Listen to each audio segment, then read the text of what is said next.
Hello friends, welcome to my channel. आज मी तुम्हाला दाखवणार आहे मटर पनीरची रेसिपी, ती सुद्धा महाराष्ट्रीयन तडक्यासोबत। ही रेसिपी कुठेही मिस नका करू, कारण की रेसिपीमध्ये मी एक सिक्रेट इंग्रेडियंट सांगितला आहे, ज्यामुळे तुमचा हा मटर पनीर एकदम मस्त होईल, त्याचबरोबर हॉटेलसारखा होईल। मटर पनीर बनवण्यासाठी मी एका कढईमध्ये 2 चमचे बटर घेतलेला आहे आणि त्याच्यामध्ये 1 चमचा तेल घालून बटर मेल्ट करून घेतले।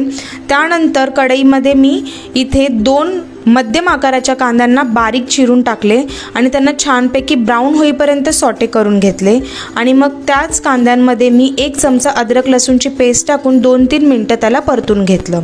अद्रक लसूणच्या पेस्टचा कच्चेपणा गेला की मी कांद्यामध्ये टोमॅटोची प्युरी टाकली।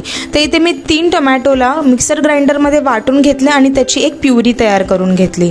आता कढईवरती झाकण ठेवून 5 ते 6 मिनिटांसाठी स्लो फ्लेमवरती आपल्याला हा मसाला परतून घ्यायचा। आता मटर पनीरच्या मसाल्यामध्ये मी काही मसाले ॲड करते। तर सर्वात आधी मी पाव चमचा हिंग, चवीनुसार मीठ, तसेच घरच्या साठवणीचा मसाला 2 चमचे आणि अर्धा चमचा गरम मसाला, पाव चमचा हळद टाकून या सर्व जिन्नसला व्यवस्थितपणे एकजीव करून घेतले।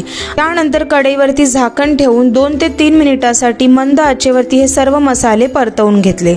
कढईवरचे झाकण काढले तेव्हा मसाल्याला छान तेल सुटलं होतं, म्हणजेच आपला हा मसाला इथे रेडी झाला आहे। आता तयार मसाल्यामध्ये पाव कप मी इथे पाणी टाकले आणि त्यानंतर पाणी ह्या मसाल्यामध्ये व्यवस्थितपणे मिक्स करून घेतले। पुन्हा कढईवरती झाकण ठेवले 5 मिनिटांसाठी आणि 5 मिनिटांनंतर मी कढईवरचे झाकण काढून सर्व मसाल्याला व्यवस्थितपणे परतवून घेतले। तयार झालेल्या प्युरीमध्ये इथे मी वटाणे टाकलेले आहेत।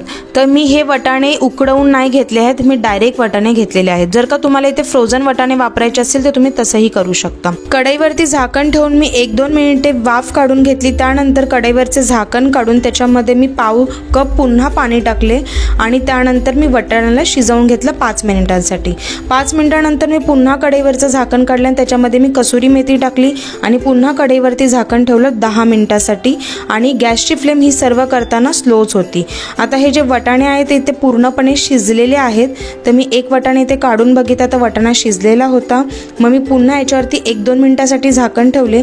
मग कढईवरचे झाकण काढून तयार झालेल्या मसाल्याला व्यवस्थितपणे 1-2 मिनिटे परतून घेतले आणि जे मी कापून ठेवलेलं पनीर होतं ते ह्याच्यामध्ये टाकलं।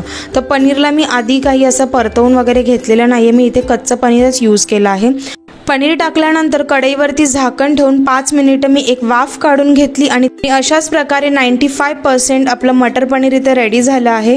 आता मी इथे सिक्रेट इंग्रेडियंट्स वापरला आहे, ते म्हणजेच किचन किंग मसाला। सर्वात लास्टला 1 चमचा किचन किंग मसाला या मटर पनीरमध्ये मिक्स करायचा। त्यानंतर 1-2 मिनिटं याला वाफ काढून घ्यायची आणि गरमागरम हा मटर पनीर जो आहे तो सर्व करायचा।